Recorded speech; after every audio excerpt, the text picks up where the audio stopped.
Theresa Caputo and Larry Caputo are in grief after being badly hurt in a vehicle accident.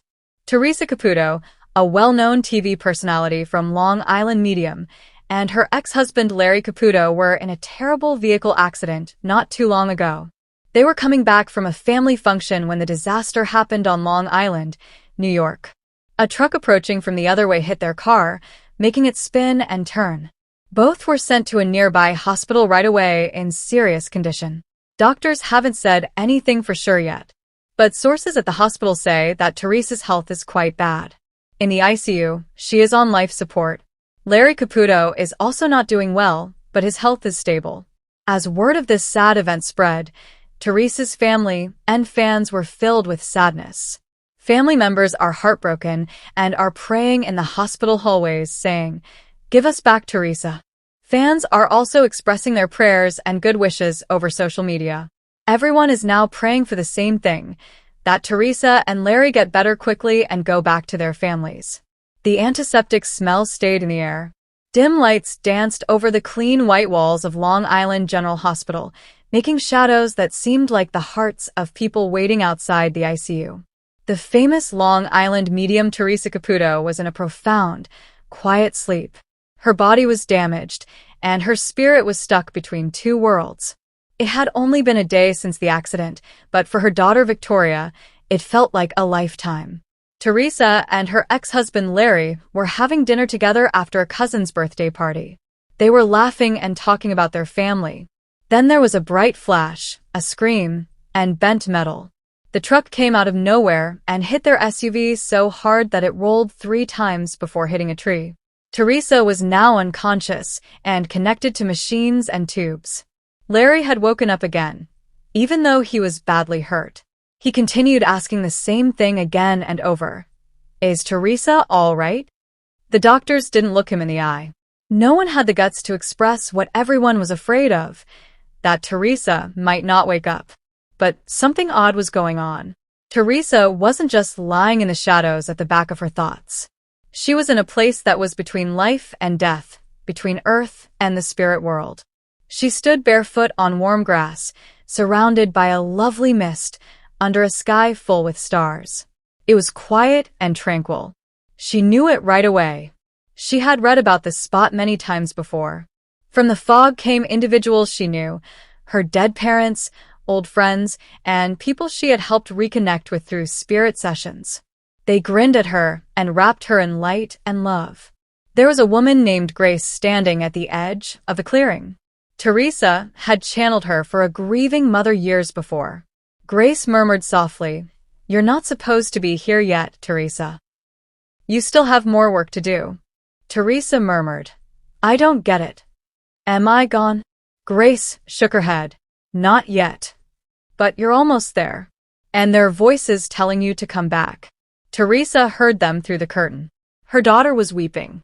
Her son is praying. Fans sending messages of optimism. A nurse said softly, "Come on, Teresa, don't give up." And Larry, his voice breaking and heavy, said, "I need you. I always needed you." Larry wouldn't leave the hospital even though he had broken ribs and a head injury. The nurses brought him a wheelchair so he could sit outside of Teresa's room. His eyes, which were red and bulging, stayed on her. "We fought. We broke up," he whispered to Victoria. "But God, she's still my soulmate. I won't waste another second if she makes it through." Victoria grasped his hand hard. "She can hear you. I know she can." Days evolved into hours. On the 4th night, a rainstorm swept across Long Island and things changed. The machines around Teresa beeped quickly. A nurse came in quickly. "She's trying to breathe on her own." There were a lot of doctors in the room. Larry cried freely while hugging Victoria tightly. Teresa stood tall in the fog. Grace smiled and took her hands. "Now it's time. They want you."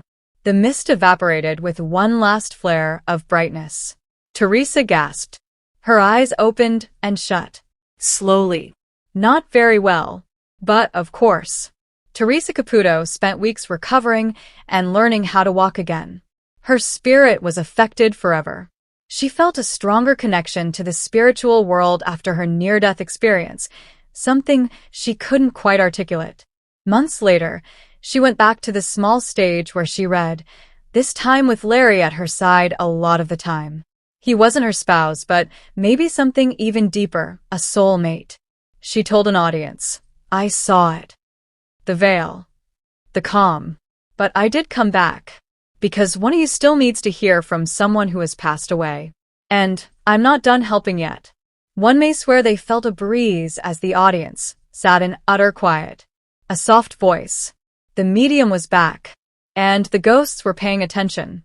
But Theresa Caputo, the famous psychic medium, was getting ready for a big day on Tuesday morning in Hicksville, Long Island. She was going to interview people for a new assistant. Teresa required someone smart, emotionally stable, and organized to help her with her busy filming schedule for Long Island medium, book tour, and private readings across the country. This person had to be able to handle both the spirit realm and her well-known high energy. She donned her signature bouffant hairdo, a leopard print shirt, and high heels that made a loud clicking sound on the tile floor as she walked around her office, sipping iced coffee. This isn't just a job. She said to herself, this is how I live. The bell over the front door rang when the next person came in. Emily Reyes was a quiet 26-year-old from Queens who had just finished with a degree in psychology. She had looked up to Teresa for a long time, especially because she could help families who were grieving. She believed this was her dream job.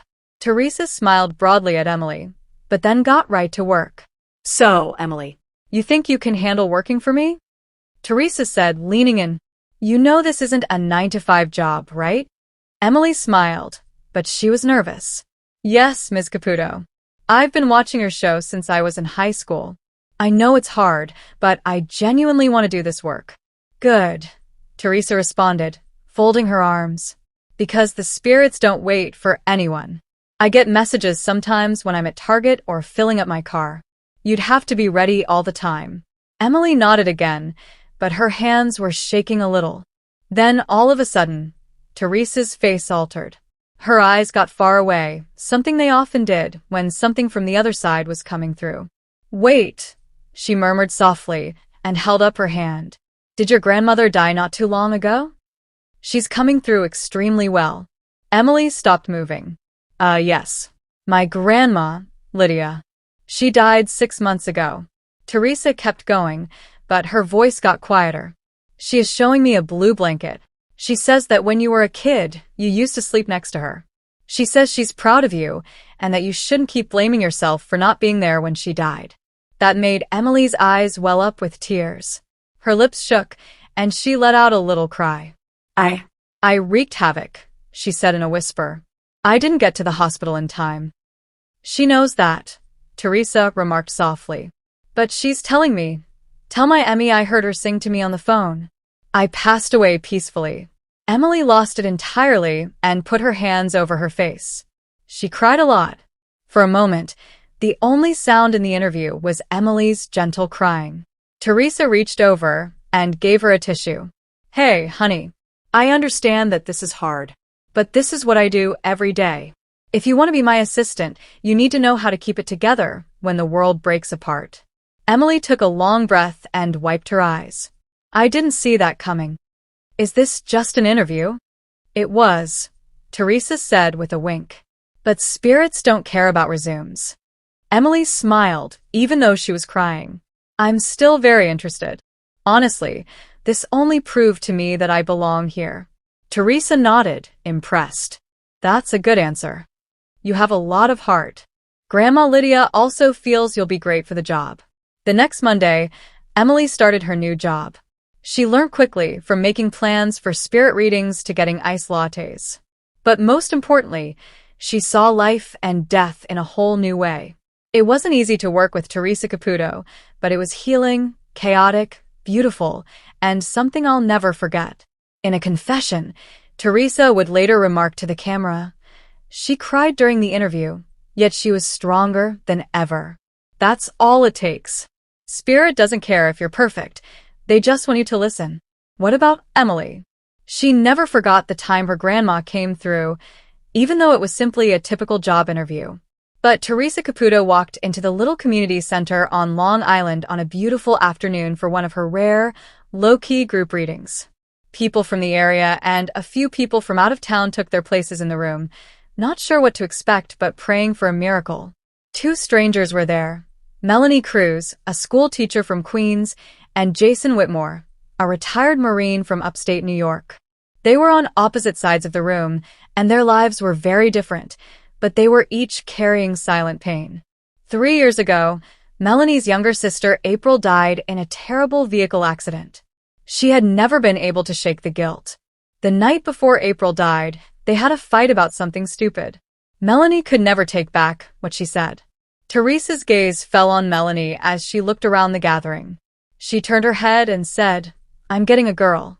Tell her I forgave her the moment it happened," she says. "Does that mean anything to you?" Melanie stopped moving. She started to cry. "We fought, my sister. I've been blaming myself ever since." Teresa smiled softly. "She is showing me sunflowers. Did you plant them for her?" Melanie gasped. April really liked sunflowers. Every year, she planted plants in memory of her sister. Teresa nodded her head. "That's how she says thank you. She can see them. She's still with you every morning when they bloom." Melanie stopped thinking about the fight after that day. Instead of mourning April's death, she began to celebrate her life. The burden she had been carrying for years started to go away. Jason, who was stoic and doubtful, hadn't planned to go. His daughter had implored him to go after his father, who had served in Vietnam, died. They were close, but Jason never got to say goodbye. He couldn't stop thinking about how his father perished alone during the pandemic. Teresa stopped and stared at Jason while the practice went on. "I hear taps, a military funeral. Someone is saying, 'Tell my son I was always proud of him.'" He is showing me a faded picture of 2 warriors. One of them has your eyes. Jason's throat got tight. He kept that picture of his dad and grandfather in uniform in his wallet. Teresa went on, "He wants you to quit feeling bad about yourself." He responds, "You cared more about this family than I ever did. I saw you become a finer man than I ever was." He also said, "Tell him I heard him when he spoke to my picture the night I died." Jason put his hands over his face. "I begged him to forgive me for not being there." Teresa just nodded. "Yes, he did. He says, 'You never left me. I was never alone.'" That night, Jason started to get better. The bad dreams stopped. He began volunteering at the local VA, something he thought his father would have appreciated. After the gathering, Melanie and Jason ran into each other beside the coffee table. At first, they didn't say anything. They just smiled at each other softly, and both seemed lighter and more free. Finally, Jason said, "You felt that too, right?" Melanie nodded. She didn't only converse to the dead. She gave the living their life back. They smiled through their tears, knowing they weren't alone in their sadness or their hope. But it all began with a dream. Not a ghost. Not a ghost. But she saw herself as stronger, healthier, and on stage at a national weightlifting tournament. Long Island medium celebrity Theresa Caputo has always believed in listening to the universe. This time, though, the word didn't come from the other side. It came from inside. Teresa woke up one morning after having a lot of intense dreams about barbells, gym chalk, and voices chanting her name. She had only one thing to say: "I believe the spirits want me to lift." At first, her family and friends thought it was funny. "You? In a contest to lift weights? You can hardly get a jar of pickles open." Her daughter Victoria made a joke. But Teresa was not joking. She found a trainer named Marco, who used to be an Olympic powerlifter and is now a spiritual health coach. He recognized something in her that no one else did: her determination and the raw intensity of a true competitor. "Listen," Marco shouted, clapping his hands. "You have an intuition that no one else has. We're going to use that energy for deadlifts now." It wasn't simple for her to get where she is now. She was older than most of the other people in the gym at 57. She had to change her diet totally and give up her favorite Italian pastries in favor of protein shakes and green smoothies. What about her nails? Made shorter. Her trademark high heels? changed for shoes that help you lift. But she didn't lose her trademark large hair. She merely used strong elastic bands to pull it back. Then, the time came for her first amateur competition. Teresa went onto the platform in a shiny purple weightlifting singlet and bedazzled wrist wraps that stated, "Talk to the iron." People in the crowd didn't know what to expect. Was she really going to pick up 200 pounds? She said, "Grandma, this one's for you." As she got closer to the bar, she could sense her late grandmother's ghost in the air. Then she lifted. Clean. Strong. Graceful. The judges were shocked. The crowd went wild. Even the people who didn't believe in her were crying. People started calling her the deadlift diva of Long Island after that day. Headlines in the news were everywhere. Medium becomes mighty. Theresa Caputo's new way to greatness. She sees spirits.